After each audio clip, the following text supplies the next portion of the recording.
Breaking news చూస్తున్నాం. TDP అధినేత Chandrababu India కూటమిలో చేరతారని ఉద్ధవ్ ఠాక్రే సంచలన వ్యాఖ్యలు చేశారు. బీజేపీ వల్ల ఎవరైతే వేధించబడ్డారో వారందరూ ఇండియా కూటమిలో చేరుతున్నారని చెప్పారు. చంద్రబాబును కూడా బీజేపీ ఎంతో వేధించిందని ఉద్ధవ్ ఠాక్రే గుర్తు చేశారు.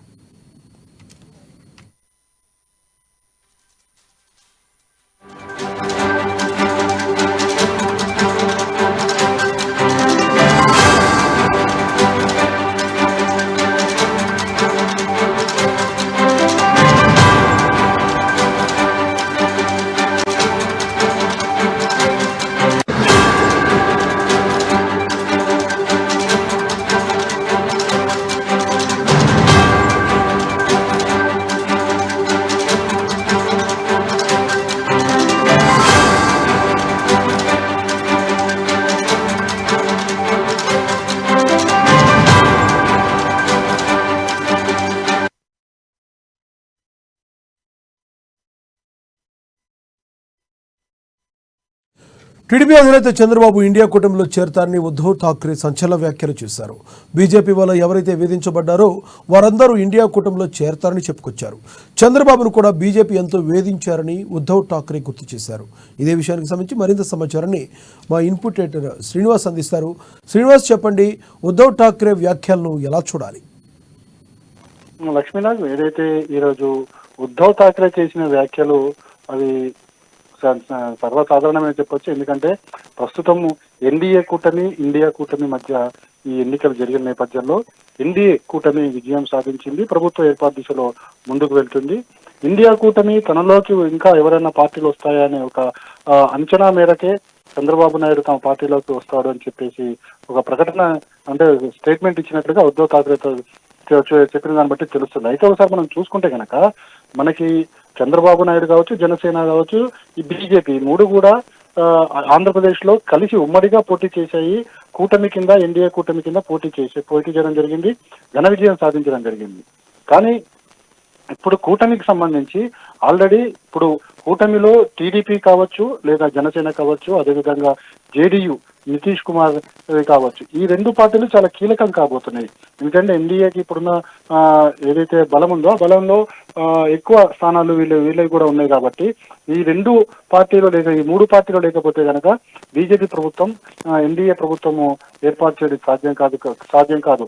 కాబట్టి ఇప్పుడు ఈ ముగ్గురికి కూడా, ఈ మూడు పార్టీలకు కూడా అక్కడ ఎన్డీఏలో ప్రాధాన్యత ఉండబోతుంది.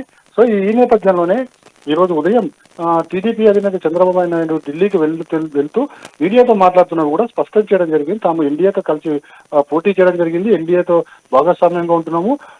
రేపు జరగబోయే ఏదైతే కేంద్ర ప్రభుత్వం ఏర్పడుతుందో కేంద్ర ప్రభుత్వంలో కూడా తాము భాగస్వామ్యం అవుతున్నామని చెప్పేసి కూడా స్పష్టంగా చేయడం జరిగింది. కానీ ఇండియా కూటమికి సంబంధించి ఇప్పటికీ కూడా వాళ్ళు ఏ పార్టీలు వస్తాయన్న దాని మీద దృష్టి సారించాయి. సో ఈ నేపథ్యంలోనే ఉద్ధవ్ ఠాక్రే మాట్లాడారు. అదేవిధంగా ఈరోజు ఉదయం శరద్ పవార్ కూడా అదే తరహా వ్యాఖ్యలు చేయడం జరిగింది. కానీ ఇందుకు భిన్నంగా చంద్రబాబు నాయుడు మాట్లాడడం జరిగింది. తాను ఎన్డీఏతోనే ఉంటున్నానని చెప్పి ఎన్డీఏ ప్రభుత్వంలో చేరతారా లేదా అనేది ఇంకా స్పష్టం చేయలేదు. కాబట్టి ప్రస్తుతం మాత్రం ఎన్డీఏతో ఉంటున్నట్లు కూడా చంద్రబాబు నాయుడు ఈరోజు ఉదయం ఢిల్లీకి వెళ్తూ మీడియాతో మాట్లాడుతూ స్పష్టం చేయడం జరిగింది. ఇటు జనసేన కూడా అదే విధంగా రియాక్ట్ కావడం జరిగింది. అదేవిధంగా నితీష్ కుమార్ కూడా అదే విధంగా రియాక్ట్ కావడం జరిగింది. మొత్తానికైతే ఇండియా కూటమిలో చంద్రబాబు చేరడం అనేది సాధ్యం కాదని చెప్పేసి ఆల్రెడీ ఇప్పటికే టీడీపీ వర్గాలు కూడా స్పష్టం చేయడం జరిగింది. లక్ష్మీనాథ్, ఒక్కసారి ప్రజలకు కానీ లేదంటే ఈ రకంగా ఆశావాదులు ఎవరైతే ఇండియా కూటమిలో ఉన్న వాళ్ళకి కానీ చెప్పేటందుకే ఒక్కసారి రేపు ప్రమాణ స్వీకారానికి ప్రధానమంత్రి నరేంద్ర మోడీ రావటం వలన మేము ఎన్డీఏతోనే ఉన్నామని బలంగా సంకేతాలు పంపించే అవకాశం ఉందంటారు 2 రోజుల్లో? అలాగే ఇప్పటికి ఈరోజు సాయంత్రం ఎన్డీఏ కూటమి మీటింగ్ జరగబోతుంది. మీటింగ్ లో పాల్గొనేందుకు చంద్రబాబు నాయుడు, జనసేన అధినేత పవన్ కళ్యాణ్ కూడా వెళ్ళడం జరిగింది. అటు నుంచి నితీష్ కుమార్ కూడా హాజరవుతున్నారు. ఎందుకంటే ఈ మూడు పార్టీలే ఇప్పుడు ఎన్డీఏకి చాలా ఇంపార్టెంట్ పార్టీలు. సో ఈ మూడు పార్టీలు కనుక ఎన్డీఏకి దూరం అయితే కనుక ప్రభుత్వం ఏర్పాటు చేయడం కష్టం. కాబట్టి ఇప్పుడున్న పరిస్థితుల్లో ఖచ్చితంగా ఈరోజు ఉదయం చంద్రబాబు నాయుడు మాట్లాడుతూ కానీ పవన్ కళ్యాణ్ మాట్లాడుతూ కూడా స్పష్టం చేయడం జరిగింది, తాము ఎన్డీఏతోనే ఉంటున్నామని చెప్పేసి. సో రాజకీయ పార్టీలు కాబట్టి ఎవరి అవసరాలు తగ్గట్టు ఎవరి తదనుగుణంగా వాళ్ళు తమ పావులు కదుపుకునే చేస్తూనే ఉంటారు. అందులో భాగంగానే ఇప్పుడు జరుగుతున్నది కూడా అట్లనే చూడాల్సి ఉంటుంది. కానీ ఖచ్చితంగా చంద్రబాబు నాయుడు కూడా స్పష్టం చేయడం జరిగింది, ఎన్డీఏ కూటమి రేపు ప్రమాణ స్వీకార కార్యక్రమానికి ఖచ్చితంగా ఎన్డీఏ కూటమిలు వెళ్తాయి.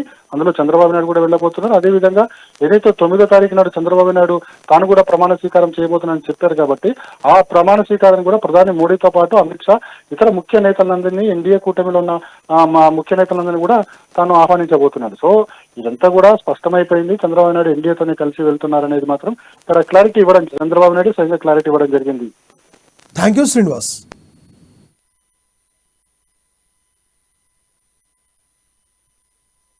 हुआ इंडिया, उसी वक्त हम सारे लोगों ने तय किया था कि किसी व्यक्ति को लेकर नहीं, लेकिन ये जो तानाशाही है देश में उसको खत्म करना चाहिए, देश का संविधान बचाना चाहिए.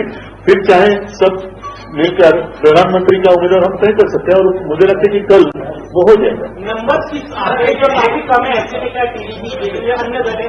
जो भी लोग इनसे त्रस्त हैं वो सारे लोग हमारे साथ आएंगे, सारे देशभक्त हमारे साथ आएंगे. चंद्रबाबू जी भी, उनको भी बहुत परेशान किया है बीजेपी गवर्नमेंट ने. सारे लोग जिनको भी तकलीफ दी है, परेशान किया है, वो सारे लोग हमारे साथ आएंगे. जैसे मैंने अभी कहा कि जिस दिन हमारा गठबंधन हुआ इंडिया, उसी वक्त हम सारे लोगों ने तय किया था कि किसी व्यक्ति को लेकर नहीं, लेकिन